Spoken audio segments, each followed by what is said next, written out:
And we're live here on the Frugal Crafters YouTube channel. I'm Lindsay, here with Sarah today. Hello. Sarah's back. Yay, everybody. I know I had my hair appointment. My hairdresser books out an average of 5 to 6 weeks. So when I can get an appointment, I do. And I missed last Friday to get my hair done. And we missed you. Oh, gosh. My hair looks great. Yes, it does. We muddled through. I'm sure. So today we are going to do a loose watercolor painting. We've been doing a lot of really detailed stuff lately, so I thought it'd be fun a week before Christmas to do something kind of fun and free. I am using the new Sennelier La Petite Aquarelle paints. I have the set of 24, which I think if you're thinking about getting one of these sets, I would get the set of 24. They also have a set of tubes. I think it's like 12 tubes, but I like the range of colors here and they mix really well. I'll be doing a review on these shortly, but I just wanted to paint with them a bit before I made a final opinion. So these are available at our sponsor, Jerry's Artorama, for $27.49, I believe. So less than half of the sale price of the Artist line of 18, and you get more colors. So I'm recommending them. I'm enjoying them so far. We're going to be using 4 colors out of the set. So we're doing a lot of mixing here, and they're not really that muddy, all mixed up, which a lot of times student paints end up being that way. These are all linked in the video description. All the supplies I'm using, jerrysautorama.com is a great source. Probably the cheapest you're going to find it too. The colors we're using, and you can use whatever brand you have. You don't have to have this brand. Yellow ochre, phthalo blue, or you can use phthalo turquoise, or you can use Prussian blue, any sort of green-based blue that's pretty bright and clear. Permanent rose, or you can use quinacridone rose, and we're using burnt umber. Now, the thing I do notice about these is that the browns are kind of weak. So if you're using a different brand, just keep an eye on that. Make sure you're not getting too much paint, because those do seem a little bit weak. The pattern is available on my website. I put it in as a PDF now because I realized my scanner could actually just scan something and make it into a PDF. So that should be easier for those of you guys that are having a hard time dealing with the JPEG. And I turn my palette around so you'll be able to see me mix colors. And I think that's pretty much all I need to say about the materials. Questions, either in all caps or the word question in all caps, so I can differentiate between chat and questions. Some days we have a lot of great chat. And sometimes it takes me a minute to get to your question, so please be patient. I try not to interrupt Lindsay when she is talking about a technique or a particular product or answering somebody else's question. We also have our moderators who can help answer questions as well. Wonderful. Oh, and I also wanted to let you know that I'm just going to wet the sky here while I'm gabbing. That Lifebook 2017 it starts in 2 weeks. It's on sale now, and I have a 20% off coupon code. The regular price of that is roughly $115 USD, but the 20% off coupon code takes it down to about $92, and that's like $1.77 a week for new class every week. It's pretty good value, less than a cup of coffee. So you've been thinking about doing some class next year, it's a great one to do, and a great gift if you're looking to buy something for somebody. All right, so now we get the sky wet. I'm going to go in with some of the phthalo blue. I'm just going to mix up a nice big puddle of it on my palette so I have it ready to go. I'm actually going to get all of my colors out while I'm at it. I'm going to get my permanent rose. So any sort of cool red would be fine for this. You don't want a warm red. You want a cool one. Get out our yellow ochre while we're at it. And these are student grade paints, so there's no reason you cannot paint this with whatever you have. And our burnt umber. You can use burnt sienna too. The burnt sienna in this set is really weak. And the Venetian red was just a little too red, so you can see how weak that brownish just doesn't want to let go. So that would be my only criticism of this set, is that the earth tones are a little on the weak side. Okay, so I'm going to go in with the phthalo blue up here in the corner. I'm working on 100% cotton Arches paper, so it does absorb a little bit more than let the paint float around. I have used this paint on a more sized wood pulp paper, and there is a good flow in it, I think. I'm leaving plenty of white space in the sky. This is going to be kind of like the storm is coming. I think the title of this photo on Paint My Photo is Rain is Coming. And yeah, and I just thought that's kind of Winter is here, so. Yeah. Victor Aponte, question: what do you look for when looking at a new set of paints? Well, I am sometimes I'll go and I'll look at reviews if I'm concerned that a brand, if I'm not familiar with the brand. There's some great sites that do a lot of reviews. Owings Art is a good one. Parka Blogs, PARKABLOGS is another really good review site. They both have YouTube channels. So if it's like kind of expensive and I'm thinking about it, I will definitely consult one of those review sites first, because reviews on Amazon can be very misleading. Some are paid reviews. Some, you don't know what the person's experience is and what other supplies they have available. So it just could be it's completely out of context. So I like to go by somebody that's got kind of experience with the type of products that I'm looking at. If it's a new product, a lot of times new products will come out a lot cheaper, so I will just take a chance. A lot of times if I see a good deal, a lot of my supplies, that's how I got them. I just took a chance when they first came out and bought their product, and usually I was pleased. Sometimes I've gotten duds, but for the most part, I've been very happy with what I've ended up with. Gracie Shack, what do you think of the Prima watercolors and water brushes? So I really like their water brushes.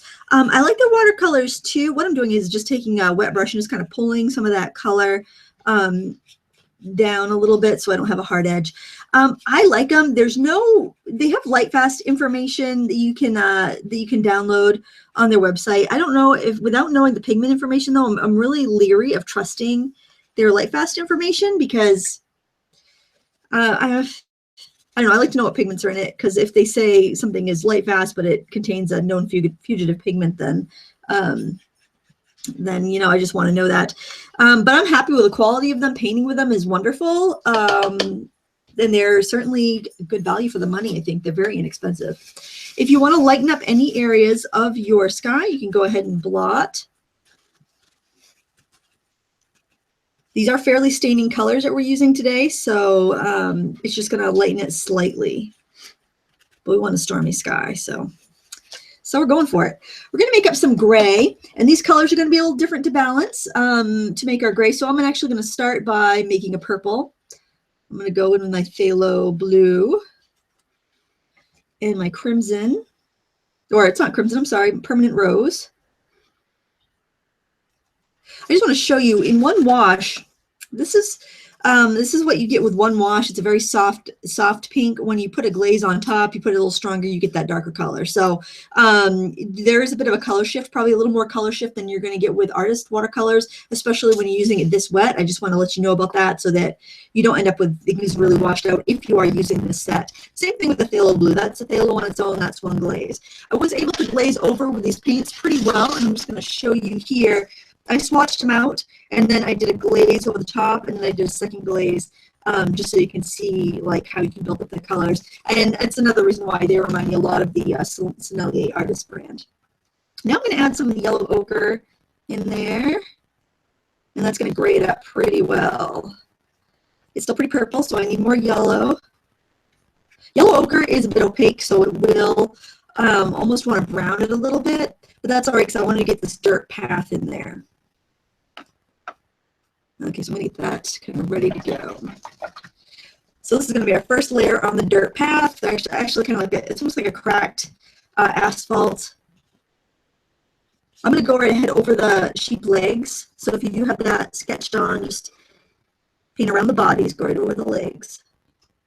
We're just painting with clear water. I'm using the Mimic Kolinsky's today. They are a faux Kolinsky brush, and the reason I'm using these is because I'm using the student grade paint, and I know it's going to be a little more aggressive when getting the paint off the pans, and it's also absorbent enough that I'm going to be able to get enough water to make my washes. So that's something to consider when you're using a student grade paint, or any paint that it seems like you're having a hard time getting it out of the pans. Use a stiffer brush. You'll have a better luck with that. Well, and this ties into a question. Okay. Zach Penn, I have the Mimic Swirl brush set, and I love them. Should I invest in Kolinsky brushes too? Any difference? Well, the Mimic Kolinskys are a little bit stiffer. I don't see any reason to buy natural hair brushes because they're really expensive, and I don't think they give you any benefits over the new synthetic ones that are mimicking the natural hairbrushes. So I would say no. You could get some faux Kolinsky's if you want a firmer brush, but if you have the squirrels and you have some just regular synthetic brushes, I think you're all set. Koala Bear, what colors would you recommend to a beginner who wants to paint landscapes? Love your videos. I would recommend the same colors that I recommend to anyone beginning in watercolor. I recommend a warm and a cool version of each primary. So that would be lemon yellow and cadmium yellow, alizarin crimson or permanent rose, some cool red, and then like a warm red, like a cad red, or scarlet or pyrrole red. I'd recommend 2 blues, an ultramarine blue and a phthalo blue, and then I would get burnt sienna, yellow ochre, and just because I personally love it and it's a really convenient color to have, sap green. Okay, people are saying the sound is bad. Oh. Let's see. I have good levels on my end. I'm muted on both sides. I have both things muted, so there's no extra sound. Let me double check. There's no extra sound. So you're saying static. Okay. Is it just for one person or is it for everybody? It doesn't look like necessarily everyone, but a bunch. I'm going to mute and unmute and see if that helps. Okay.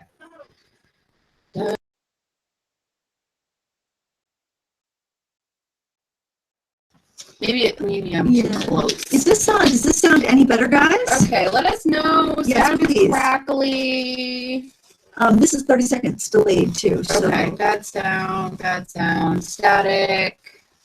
Just let's give it a few seconds. If that's still a problem, then I'm going to switch to the microphone on my webcam, which will make me sound a lot louder than Sarah. So it's crackly and hollow. Okay. So we're saying stupid mic. Okay, so well, I'm going to fix the audio, but I'm just going to block this to give me some texture on the road. So you go ahead and do that. I'm going to switch mics. Okay. And I'll back up a little bit.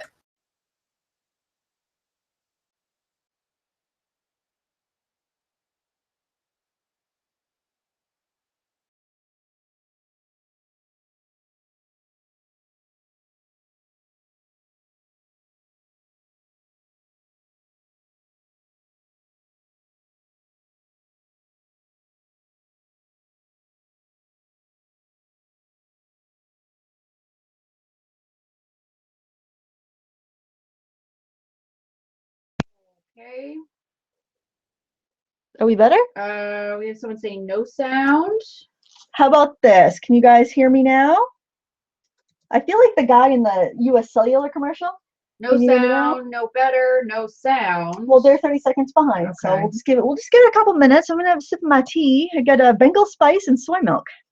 Oh, okay, better, much better. Can hear better. Okay, yay! I think we did it. Thanks, guys. Okay, memo to me, note to self, edit that out. Okay, all right. So I'm just gonna feel my paper here. Now I'm gonna go back up to where it was for the question. My sky's a little damp, but I really love what is going on in here. It's just got that kind of like the rains just ended or just starting wispiness in the clouds, and I really like that.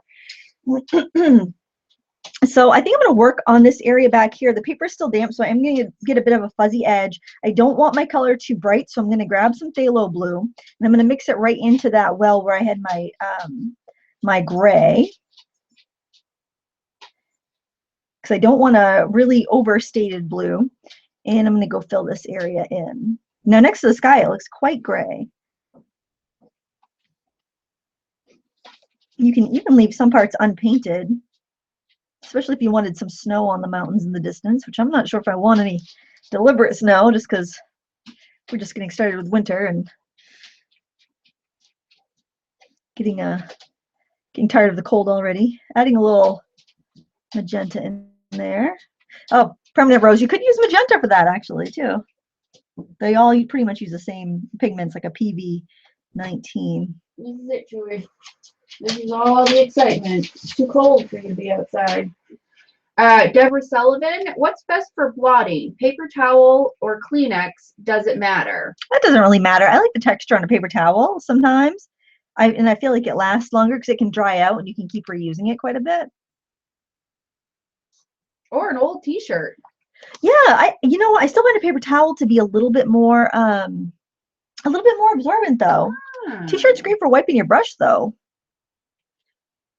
Okay, this is when the sound started to go. All right. Oh, you going back looking for questions? Yes, because there was. All right. Prajakta Deshpande. Will artificial bristle brushes give the same effect while painting in watercolors? Well, these are artificials. I think they do fantastic. You just want to look for something that like mimic Kolinsky. This is a faux Kolinsky. You want something that's gonna, or a faux squirrel, something like that. So they've been designed to retain the water. They have like little pits all along the strands, and it makes them soft. It makes them hold and absorb the water. So as long as you find stuff like that, it's going to work quite well for you. Over here, I'm gonna keep using that same darkness, and I got some sticky hair in there. Interesting. Chewy hair. Well, yeah, the cats like to climb up here, and if I'm not careful, I got to change my water a lot because the cats will get up and then will try to drink my paint water. So I'm going to add some yellow ochre and some more phthalo blue so I get a kind of deep, rich green that I will be adding to this side over in this area to signify some forested mountains in the background. Silthrina B, what do you think about brushes that hold a little bit of water inside? Water brushes, excuse me, I got a cough. I know I'm right next to that microphone. I think that they're great for travel. I don't care for using them so much at home, but for like taking to the beach or taking on a hike, you just can't beat the convenience. They usually the brush quality isn't as good. But it's kind of the trade-off you have to make because they have to have a certain type of bristle that's going to work with those types of brushes. Now I'm going to grab some burnt sienna. And I might need to add some yellow and some red to it, but I'm going to try it on its own and see how it goes. Add some of that in there too. I don't really want anything too distinct back there because I want this to stay in the background. Now this color is too weak. That's what I'm noticing. You can even see how much paint I have on my brush and it's not yielding the color that I need. So I'm going to grab some of the crimson and some of the yellow ochre, and that's going to give a little more body to my color because those pigments are a little bit stronger. So I'm still getting that brown look, but it's giving me a little bit more weight. Lie-by, I want a brush that's fine like a liner but holds a lot of paint. Any suggestions? I would go with the Mimic Squirrel. This is their liner that comes in the introductory set, which I was mistaken. I thought the set was like $100 because they're really nice brushes and I couldn't see how they could be less. They're like $29 on Jerry's set. This holds lots of water and paint. It is a #2 liner. If you just want one brush, you can buy it individually. It is in the set that I use, that I recommend if you can swing it. So that's what I would go with. But I also find that even their rounds come to a nice fine point and they hold tons of water. And I honestly don't use a liner that much because I can get a nice point with the other brushes. So think about that before you buy it. Think about what you really need, and because I mean I can do a whole painting with a #8 round. And not even have to go into the liner. I just picked up some more of the phthalo blue in my brush. I'm just anchoring the bottom of those trees back there. Just be careful as you get around. We have a little sheep right there. I don't want to cover him up. He's going off the beaten path a bit. I'm omitting the fence from the reference photo. And I'm just going to carefully paint around the edge of my sheep over here. And I'm going to continue this line that I had going. I'm going to continue that over there. I don't know why I had it sketched in higher than that.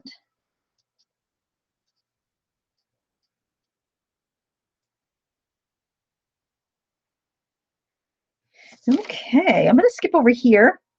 I need a bit of a purpley color, but I don't want anything too bright. I'm going to start off with my permanent rose and grab some of the phthalo. And I think I'll just grab a little bit of that brown just to tone it down a bit. And I'm going to fill in over here our distant mountain kind of fading off there. I just have my paper taped at the corners because I like a rough edge sometimes. I like to see that rough texture. Picking up the that green mix that I had. I'm going to add some little trees along the crest of this little hill that we have in the back. It's kind of like putting a quilt together. We've got these different pieces that we're fitting in on the landscape. Angel 58764. With the wet paper, does it make the color in the sky travel and blend? Yes, that's exactly why we wet the paper. I need a little more green, nothing too green, so I'm going to mix it in a sludgy pile here. So I'm adding some yellow ochre and some phthalo.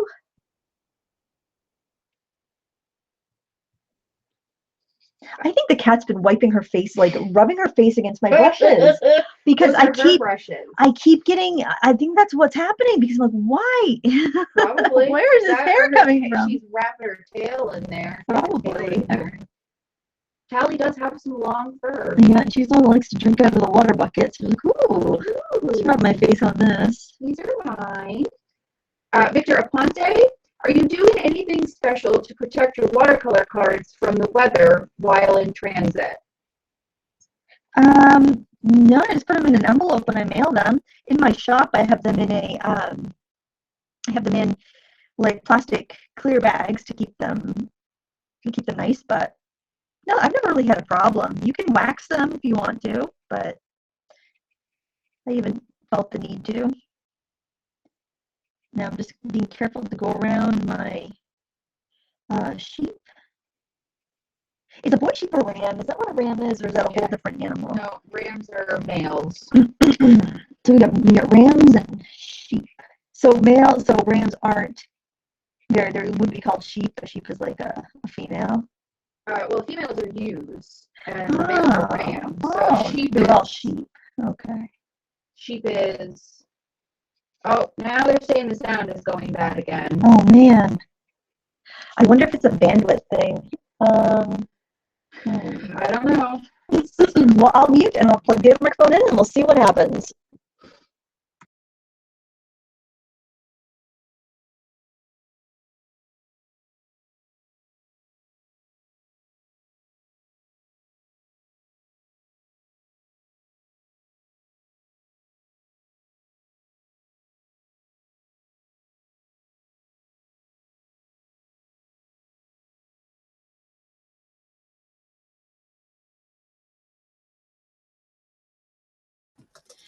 Okay, can you hear me now? Just let us know in the comments below. Levels look good on my end, but let me know what your experience is, and I'm going to keep on painting. Paint, paint, paint, paint, paint, paint. Lightening things up as we get forward in the picture. Sound is working. Oh, yes. Okay. Is this what we're going to do the rest of the video, is swap out microphones periodically? Oh, my goodness. Well, good thing it happened on the day you're here, because otherwise I would have been like, just on trucking. I wouldn't even know. All right, back to where, there we go. Cats. We're talking about cats. And there was the sound. I am adding yellow ochre, just picking up yellow ochre with my brush and letting it mix in with that green that I had mixed. I'm actually going to go over the little ram horn there because I may be able to see some of that background in there. So I want to make sure that I don't have a white spot where I don't want it. It's fun to abstract an image, I think, to kind of look at something and break it down to its most basic parts, which is what we're doing here. So far, everything we've been doing has been with this number 12 round. So it's a very versatile brush. I think round brushes in watercolor are the most versatile. Bev Roberts, what can I do to improve my brushwork? Lindsay always looks like she is dancing with her brushes. I would say just paint. I mean, it's you could try some brush lettering. Anything that's going to help you get some practice in. I mean, that's what it's all boils down to, I think.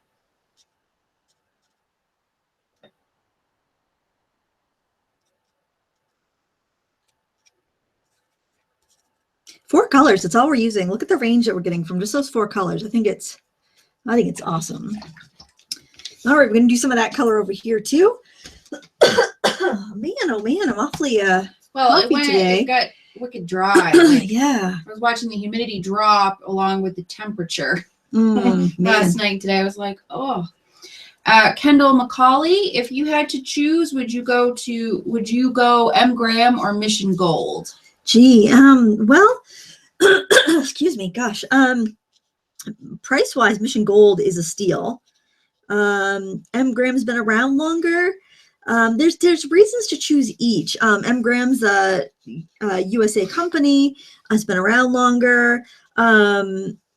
It's kind of your tried and true. It happens to be my favorite, but if you look at price-wise, like, what you have to kind of consider, I've seen Mission Gold extremely inexpensively, online, but I've also seen Mission Gold, crazy expensive. If the price was the same, I would say go M. Graham. But you're not going to go wrong with either one, but I would say quality-wise, M. Graham has a edge. Raluca Vlad, I have lots of problems with drawing from perspective. Any suggestions?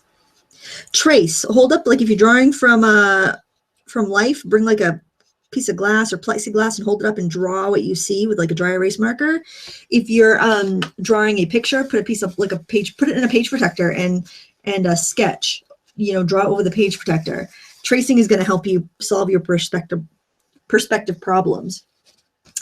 Okay, so now I want to do some more of the road, and I'm going to actually start spattering a bit because I want some really loose shadows here.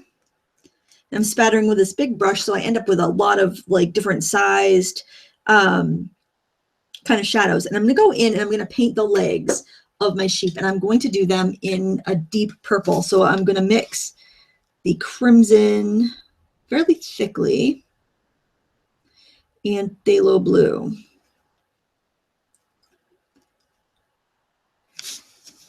And I'm going to start just going in and painting the legs, and I'm going to let the color blend out if it wants to.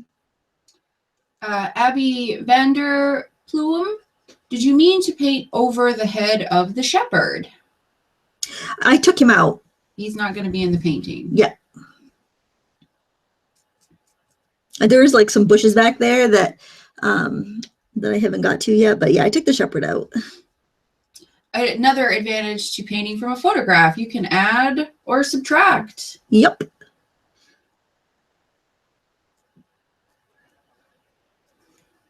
All right. Well, I paint a little bit thicker there, so I'm just going right into the pans and grabbing some more color and mixing it without adding more water to my brush.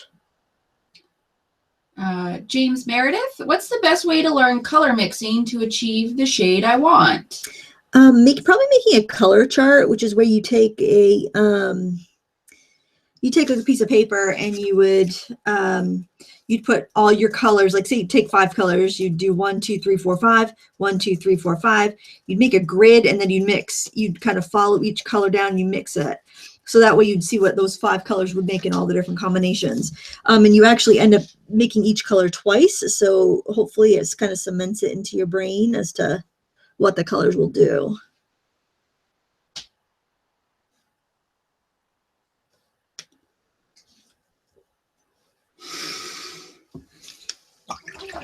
Okay, now I want to do some more shadows in the road. I think I want something in between there. I want to go with a brush that's going to hold enough water. Well, I'll go with this number 8. What are you laughing at? Chewy. She laid on her own tail. Oh no, she got stuck. Herself. No, she just startled her. So I get the brown and the blue going, a little bit of that purple. And I'm going to go in and, I think I need a little more purple in there, a little more crimson. I'm going to add some shadows under there, purposely letting those feet blend out a little bit. So here's where we're going to be getting into the loose, more wild colors here. Because it's going to really give a lot of life to our animals, I think.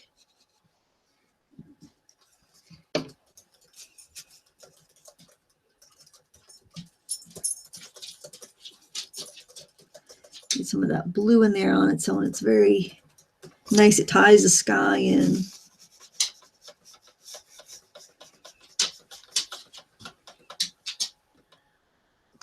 What are you doing, Chewy? This is it. Sorry. You put a little bit of that shadow on the edge of the road too, where the grasses would be casting a little bit of a shadow. Oh yes, Chewy. We need a dog in the cords. Come over here. She's actually pretty good most of the time with cords. Oh, good. Oh. What are you doing? What are you doing? Her nose is almost on camera.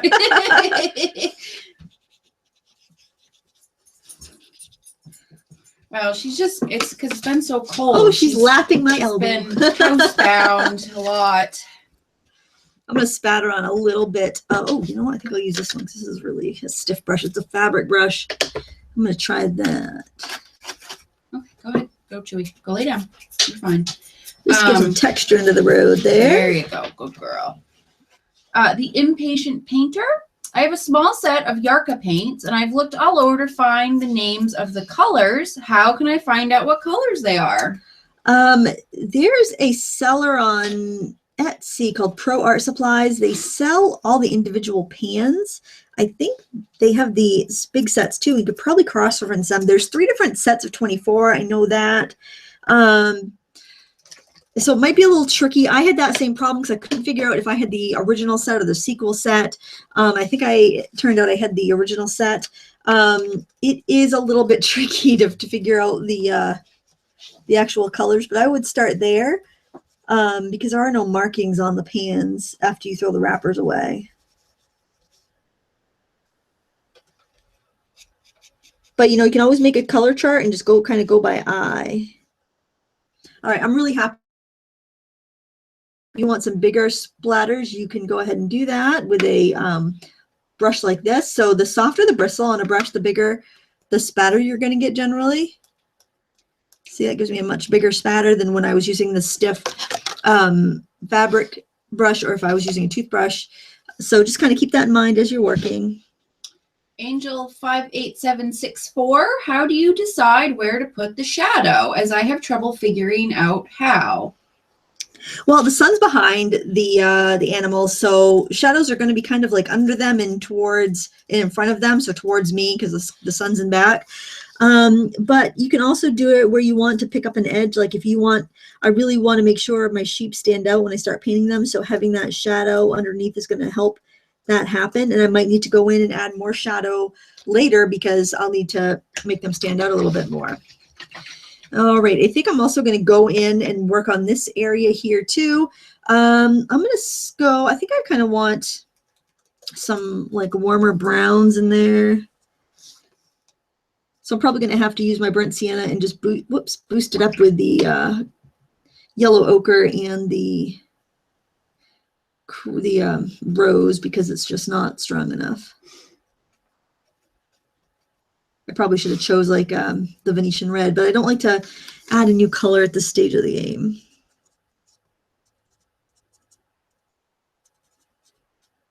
And that's a nice contrast. That red's a nice contrast to the green I have going there. Just be careful, paint around carefully around your sheep. So this little row of bushes are going to be kind of framing your little sheep there. And I'm going to add some greens. This muddy green that I already have mixed up because I don't want anything too bright. Keeping it really loose. So when you're doing a very simple painting like this, you need to keep composition, contrast, things like that in mind because you really need to rely on those elements when you're not relying on detail as part of your composition. And I think I'm going to grab a little bit of blue and I'm going to throw that into the bottom just so I have a nice contrasty area for those sheep to really stand out. Going right into the wet paint here.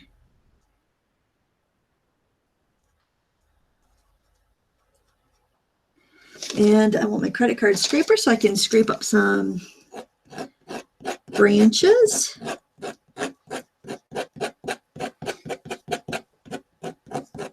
if the back of your paintbrush has a scraper handle like this one does, you could do some scraping with that. I call that a aquarelle handle. I see a lot. Lord, Valerie is on. She is banning people. There are some Oh, trolls some out trolls. today. Oh boy, Must be the holiday spirits moving them. it's your back. Your troll fandom that's is back. right. I am the troll. I am the troll magnet. Maybe it's because I'm a troll on the inside. No, you're not a troll on the No. inside. Just on the outside. I'm kidding. Keita, I want to get another watercolor set this Christmas. I have the White Knights. I was thinking about getting Sennelier. Would you say the Petite Aquarelle is as good as the artist grade? I'm thinking that they seem very similar. I emailed the company. They have not emailed me back. I don't know if I'm going to hear from them. I don't know if they speak English. To me, because I have the set of 18 professional, they seem the same. They say on the Jerry site that these are less pigmented, but the Senneliers are not like hit you over the head with pigment, with color. Like White Knights are very vivid paints. Sennelier is very subtle, and I find the same quality. I did this painting with the Le Petit Aquarelle too, and I mean I think that looks every bit as good as their professional line. The light fastness information on their box, they're listing stuff as, they're using the same numbers as the artist line. They're listing things as some ASTM are, some that there's not rated, some are ASTM 3, some are 2, some are 1. So that would indicate that some of them are not as light fast, but I don't know. I almost think they figured out a way to put out their paints, to market their paints to a different audience, cheaper, and kind of as a feeder to program to get people in and buying their, artist paints. Like, wow, if this is how good the student grades are, I'm going to try the artist grade type of thing.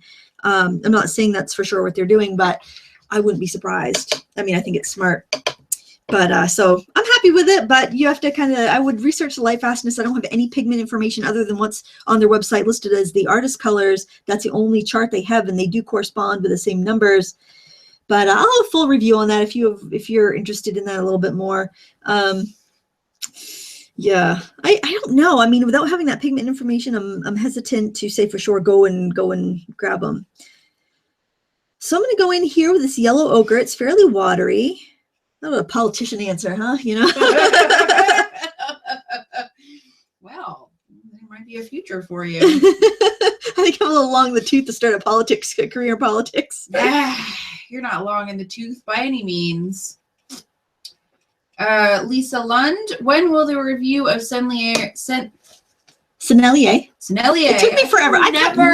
Oh yeah, I was like calling it Selene. Yeah. Wow. It's Sennelier. It took me a while to get that one. I'm hoping this weekend. I was waiting to see if I was going to hear back, but I emailed them a week ago and I haven't heard anything, so I really don't have high hopes that they're going to email me back. So I'll probably have it up this weekend. Maybe even tomorrow. I've got a knitting tutorial coming up for Sunday. Ooh. That is if I finish knitting it. You will. You'll have tonight. Tomorrow we're supposed to get snow and mess and crappy weather. So I'm putting color in the sheep here.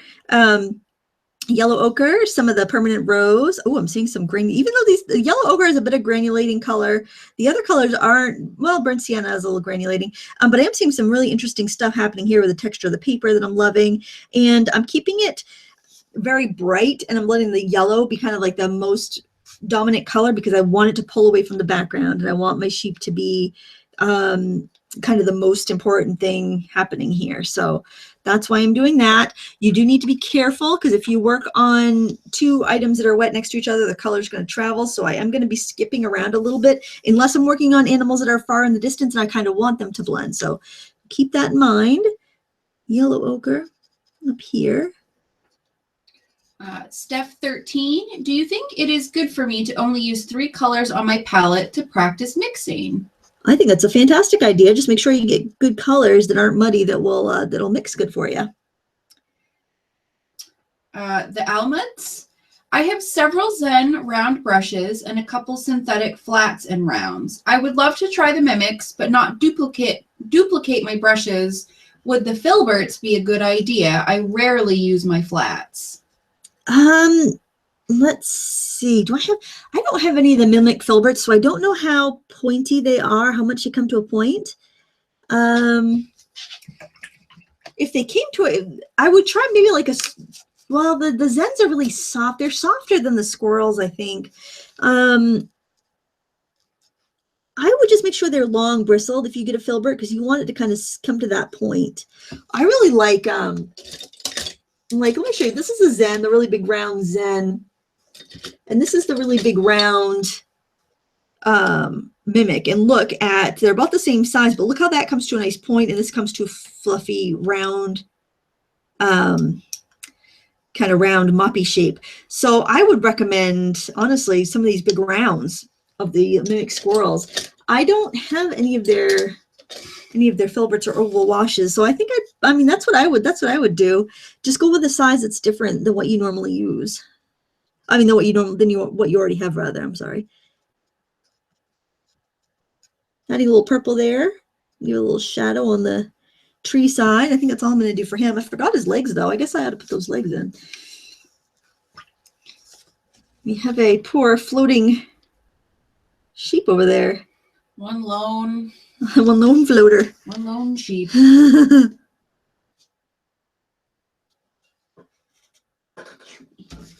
More water in that mix.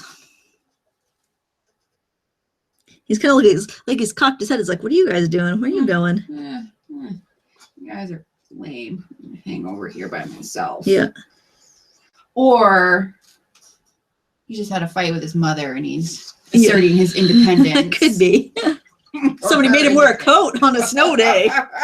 You mean it's 6 below outside and I have to wear a coat? Yeah. This stinks. Yeah, 18 below. My daughter wanted to wear a sweatshirt. No. You can wear a sweatshirt, but you're still wearing a coat under your over coat. It.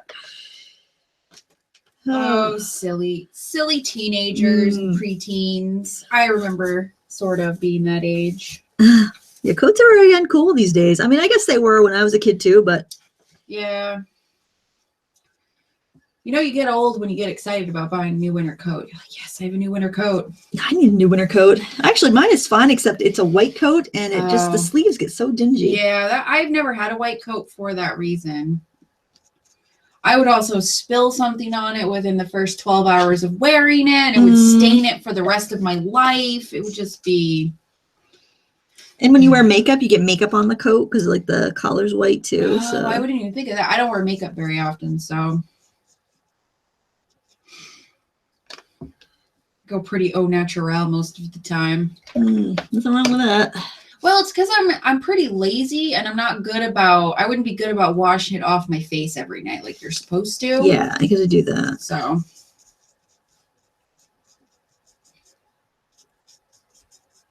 If a color seems too bright, just keep dabbing at it until it gets muted, because as it mixes, it's going to get darker. It's going to get duller.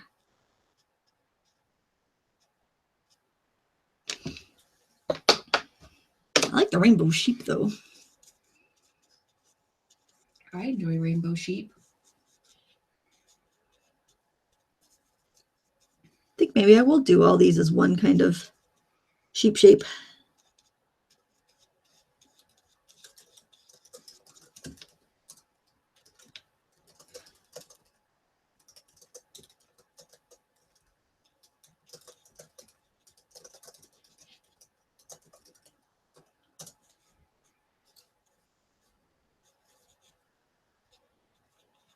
You have any questions popping up? Not so far. We're just chatting. Well, we were making puns about the lone sheep. He was a scapegoat. Sheepgoat. I like that. Yes. And now we're talking about coats and white. Oh, psychedelic sheep, Rose Ryan is saying. Have the 60s and 70s returned to us today? I think so. Nice. Why not? Yeah. They're Christmas light sheep. Yeah. I like that. I heard Jackson thought we had stepped up our lighting game Yes. on the house. Yes, he goes, whoa, Sarah and John stepped up the light game.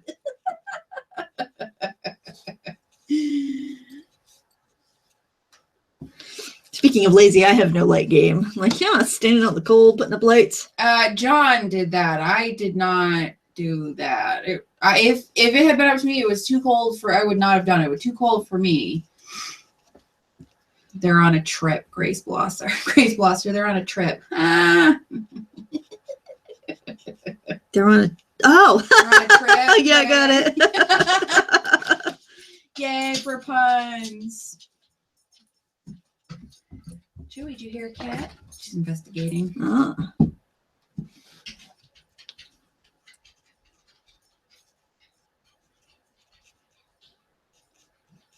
Let's let the paint flow. We can add details later. Just try to get kind of shadows with your purples and blues, and highlights with your yellows. And if you get too much on there, grab a paper towel and blot it. You can do that anyway, just to give it some texture if you want. But you can see the shift, that's dry and those are wet. So there's quite a bit of a shift there. So it's going to get lighter as it dries. Kevin Crespo, would the Magello watercolor palette mold my watercolors if I were to put them in? It shouldn't if you let them dry before you close it up tight. I don't have their airtight palette. I imagine that's why you're asking, because the airtight palette they sell. I mean, they're meant for watercolors, so I wouldn't think that they would. But it's all. I always keep it uncovered until they dry, and then if they're wet, I leave it uncovered till they dry out.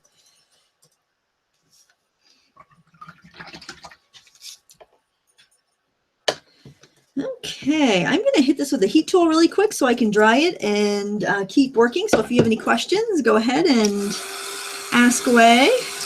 Rich Johnson, how do you find Mission Gold paints compared to Winsor and Newton artist grade paints? Mission Gold, I actually prefer the Mission Gold, but I don't have a huge selection of Winsor Newton either. So cost-wise, I found them to be a lot cheaper. I bought the pure pigment set and I got like 24 15 milliliter tubes for $86.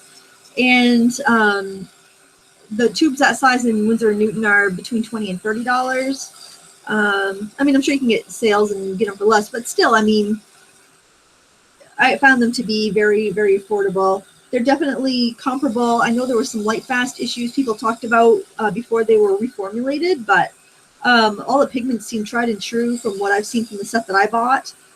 I think they're very comparable. Okay, that's nice and dry. We're going to be working with a small brush and that dark purple color again. This is a number 2 Mimic Kolinsky. That's pretty much what the line I'm using for this painting, because they're a little bit stiffer than the Mimic Squirrels I usually used. I just want to make sure I can get enough paint with a student set, not having a problem with it.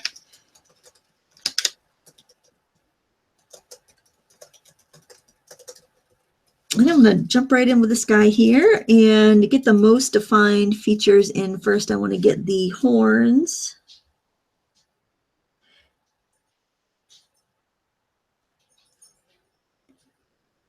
Get that little shading underneath the little tuft of fur, and he's got a fairly dark face. So I'm going to go ahead and get that in. When in doubt, leave it out though with these details, because like he's got an ear sticking out there, but I find that really is difficult to capture without looking awkward, like you have too much in there and it just kind of turns it into a mess. So when in doubt, leave it out with these when you're doing a loose painting like this.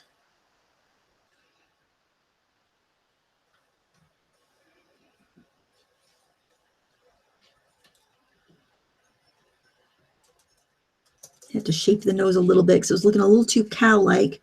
So I had to get that V in there to get the more sheepy nose.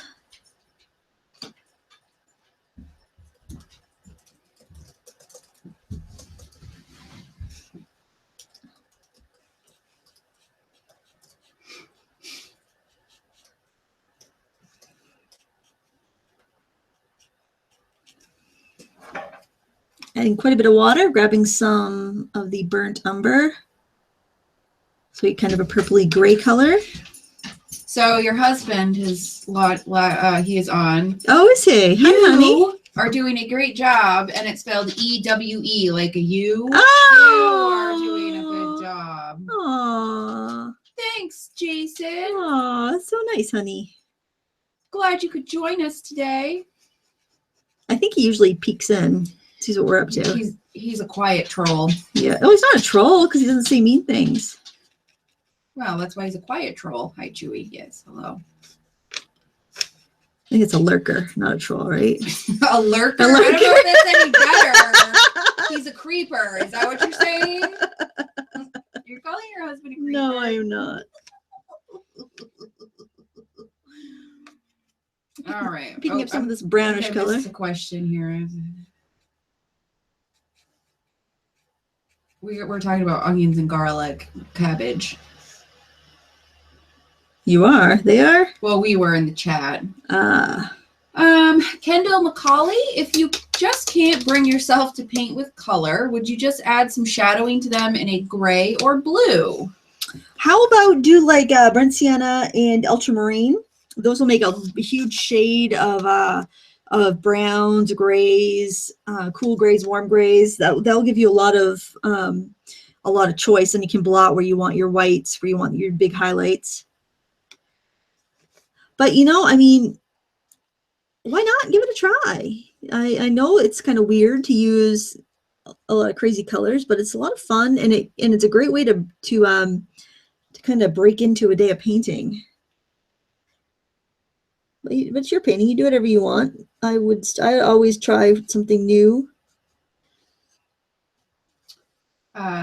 Deborah Sullivan, I'm comparing the photo with the painting. How on earth does Lindsay decide what to leave in and what to leave out? I'm always compelled to put everything in, and it's always too much. I think that just comes with practice, and everybody has their own opinion of what is enough and when to stop. And I just think it comes with practice, and you'll decide what's right for you.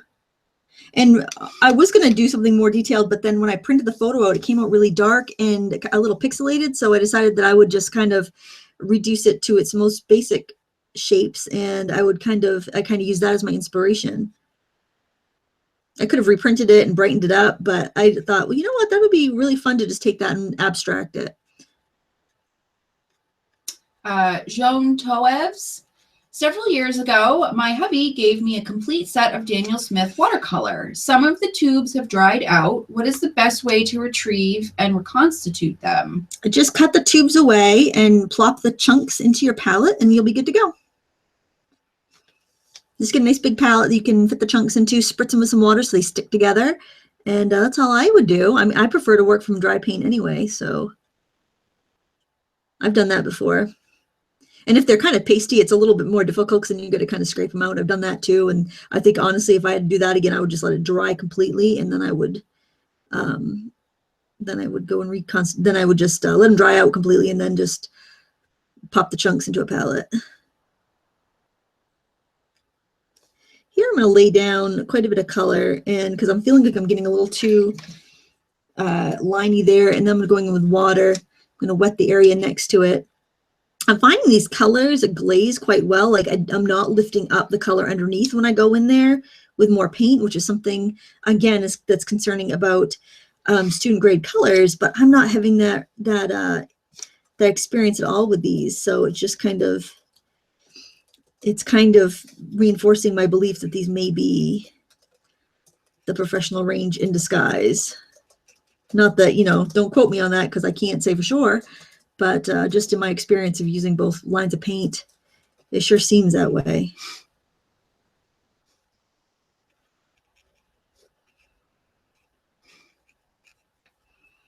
I feel like I want the bottom of him a little darker, but I don't want to have him, I don't want to add more detail. So what I'm going to do is just kind of flick on some water right on him. And I'm going to go in with that purple that I mixed. I'm going to mix a little bit more to make sure I can really charge in lots of color. And I am going to just add in shadow, but I'm going to let the water take it wherever it wants to go. Let my splatters just grab it and move it.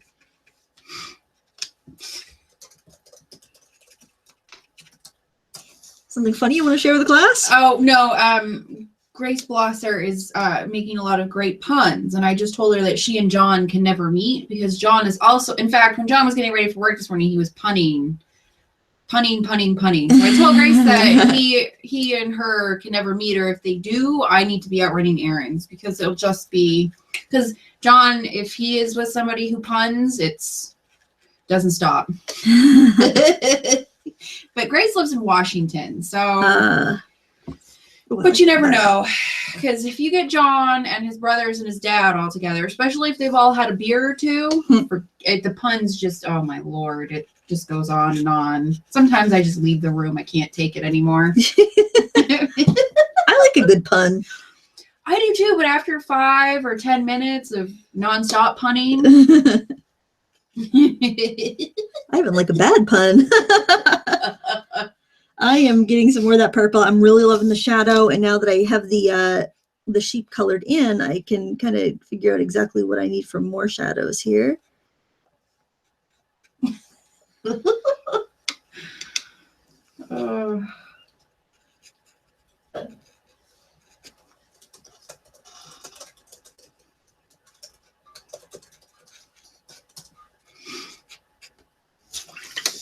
Bigger brush.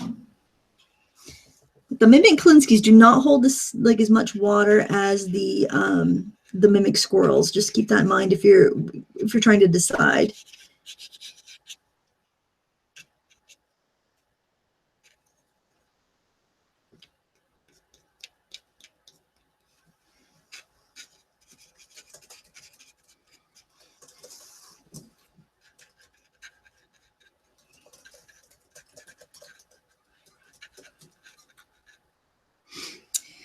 Okay.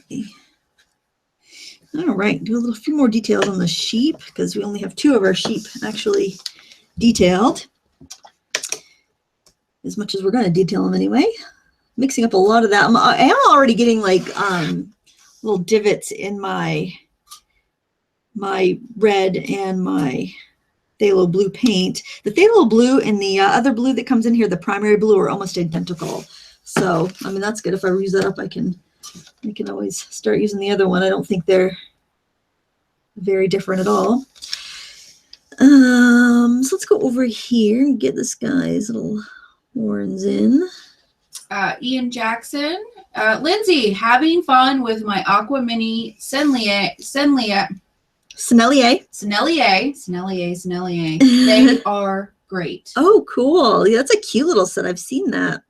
It's like a little set of 8, like an Altoid tin size paint set. Ooh, I like that it's small so it can fit anywhere. Yeah. Kevin Crespo. Lindsay, a few months ago I bought the Derwent watercolor pencils, but now I do not know what to use them for. Any suggestions? Well, we did a big live stream a few months ago, maybe a month and a half ago, on watercolor pencils with tons of techniques. So go check that out, and then that might give you some ideas. I also have a watercolor pencil playlist which has a bunch of tutorials, so that might help you too. I really like them. I think they're great. I do a lot of projects. If you're interested. I would just say, just play with them. You're not going to hurt them. They're bought and paid for. Have fun with them.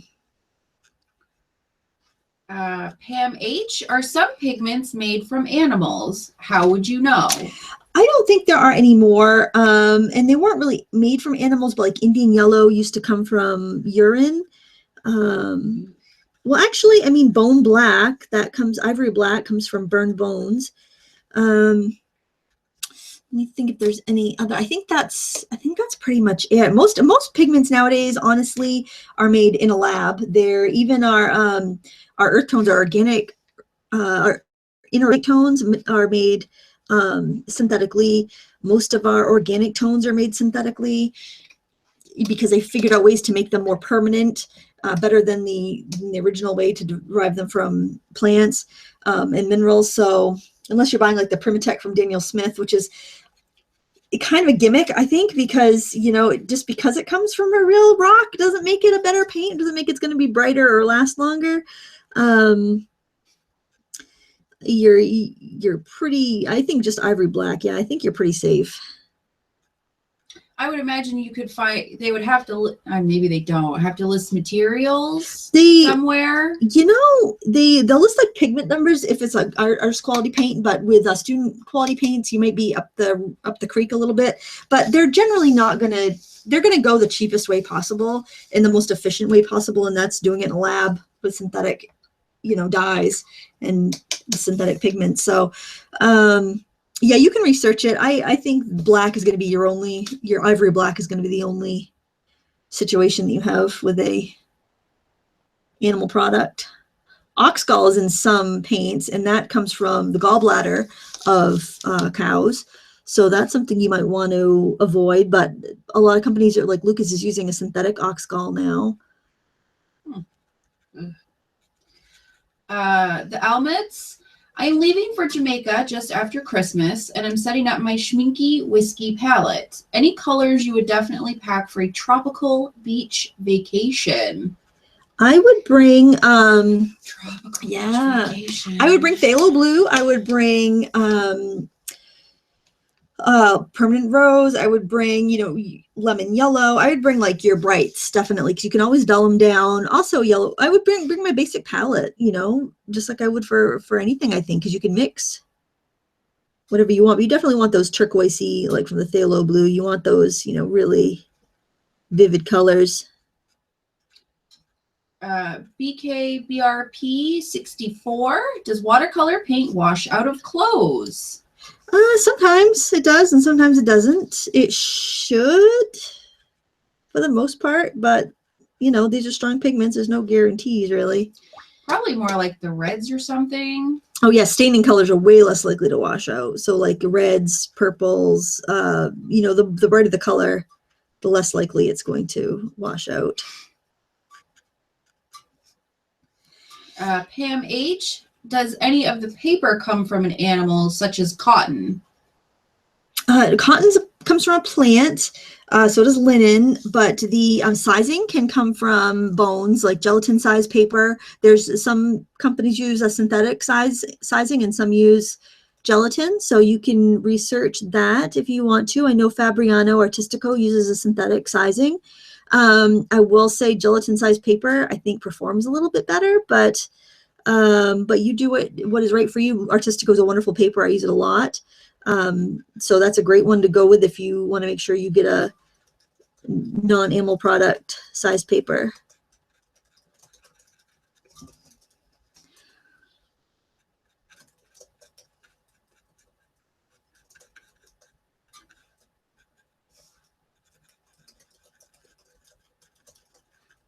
I don't think these sheep have missed too many meals. They're no, they look well fed. They're organic, free-range sheep, so they're getting a whole bunch of stuff, natural, outdoor food and exercise, and yeah, I would say so. I bet they taste delicious. I know you know, but they look delicious and warm because they would provide warm wool for scarves and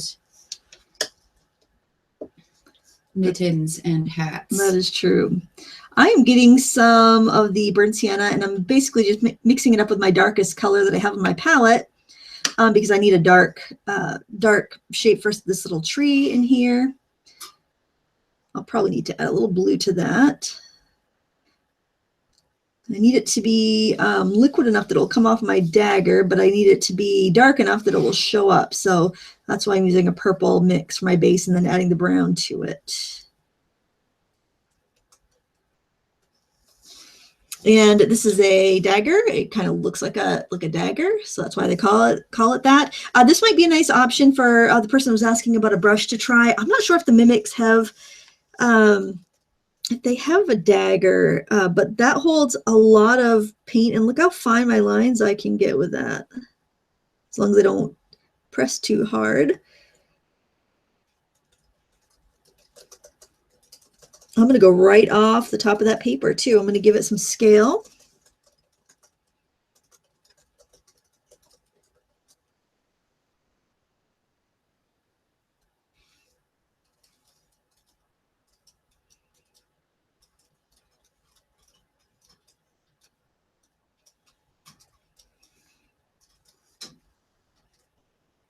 If we have any questions, just let me know.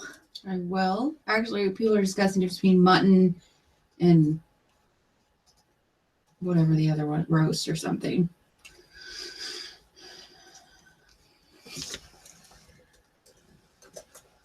This is so glossy. I'm trying to see what, I can look up at my monitor to see what it looks like. It was too glossy for me to tell. I'm going to throw a few little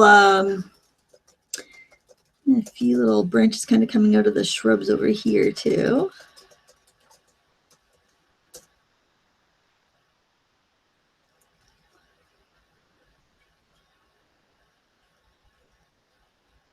Completely optional. I tend to go a little overboard, so you might want to stop a few steps before I do. Oh, I kind of like this color too for maybe doing a little bit of a shadow on the edge of the road, which I will drag out in a second.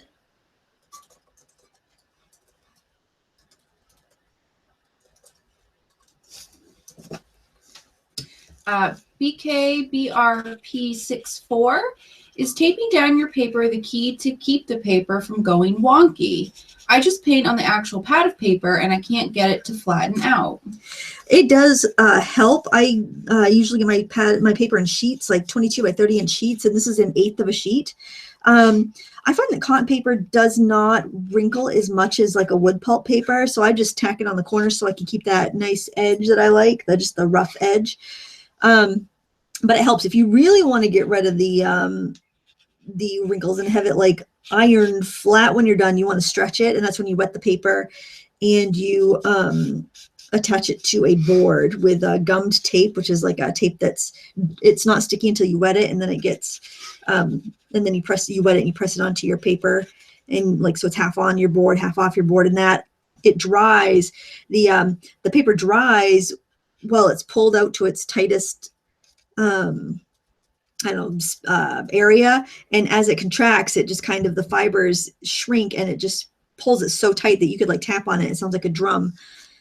And that's if you really want tight paper. Like if I'm going to spend a long time on a painting, I might do that. Generally won't do it just for, the average painting. But if you're going to work really big, or if you're going to work with thin paper, like if I'm working with 90-pound paper, I will do that sometimes. I feel like this guy needs a little bit more definition.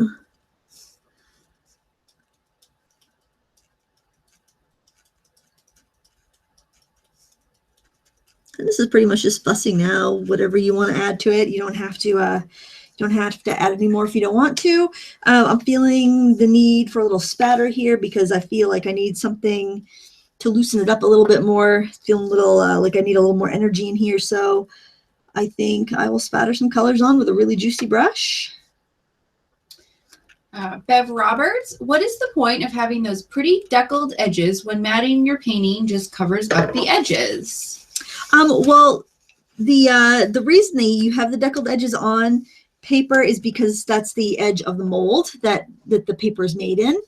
So a lot of times if I've like when I have an edge like this, I really like it, I will mount this onto a piece of mat board, and then I will cut my mat so it's bigger than the painting, so I have the color of the mat board underneath, and then I have the mat so I can keep that edge. So you can frame it and still use a mat, and still keep that deckled edge showing. And the other way too is if you don't want to use matting, you can they make spacers for your frames. That's true. Yeah. So you can still keep the deckled edging without mat, because some people they like to frame with no matting, right? But you still don't want the glass to touch, right? So they make spacers that go in between the frame and the glass, and then mount your photo that way.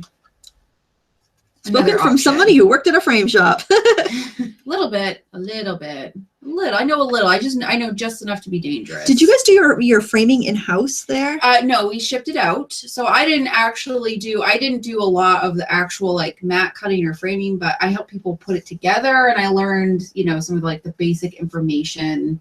So I kind of have a little bit of an idea. There, that kind of gives it that after rain feeling that I want. That's nice. Yeah, I just wanted it to kind of have that after rain feel to it, and I feel like the spatter was a good way to achieve that goal. I feel like I need a little. I wiped away that little shadow under there, and I liked it. So that back under there for him. All right. Do we have any last minute questions? Because I think we're done. We're caught up. People right. are loving this. Well, thanks, guys. I appreciate it. Do you want to do a show next week? Are you? I can do a show. All I'm not hosting anything, so it's up to you. You're hosting this year. God help us. So if you are not up to it because you want to take care of house stuff, that's fine. But I am available. You actually totally pick cooking and cleaning over painting. Well, I know how much you love to do both of those. So we're getting threats. You better be here next week. So a Christmas special. We could do a Christmas special. The Lindsay and Sarah Christmas special. Yeah. Can we have fancy eggnog? Ooh, I don't drink eggnog. So I tried the silk soy eggnog. Oh. It was really nasty. It was really sweet and thick and you know, John, he was drinking eggnog with Crown Royal whiskey last night. Ooh. I was like, oh, I don't do either one of those. Okay, sorry, anyway. Yeah, we'll do something Christmassy next. Okay, sounds good. All right, cool. Thank you all for checking this out. If you are looking for a unique gift where you don't have to actually walk into a store, I got some suggestions. You can check out Craftsy. My class just actually hit over 2,000 students, 2,010 students in my class. So that is like just crazy, unbelievable. So I have the class with a 50% off coupon in the video description. If you want to take it or buy it for a friend, it's normally $29.99. That will bring it down to $14.99. And also Lifebook starts in 2 weeks, and I have a 20% off coupon for that, and that's in the video description as well. And with Lifebook, you get a class every week for the entire year. It works out to be $1.77 a class, which is pretty awesome. Worth it. And the instructors, we got Judy Faith Van Balzer that's there, of course, Tamara Laporte, who runs the Lifebook. Lots of other instructors. Vicky Pompianinu, who's a wonderful instructor here on YouTube, is also involved. There's too many to mention. There's wonderful, wonderful artists there, and I think you'll be very inspired all year with that.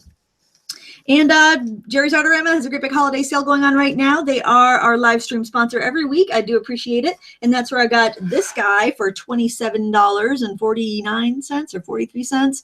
I'm still playing with it. I really like it. And I'll have a review on that this weekend. Thanks so much for watching. And until next time, happy crafting.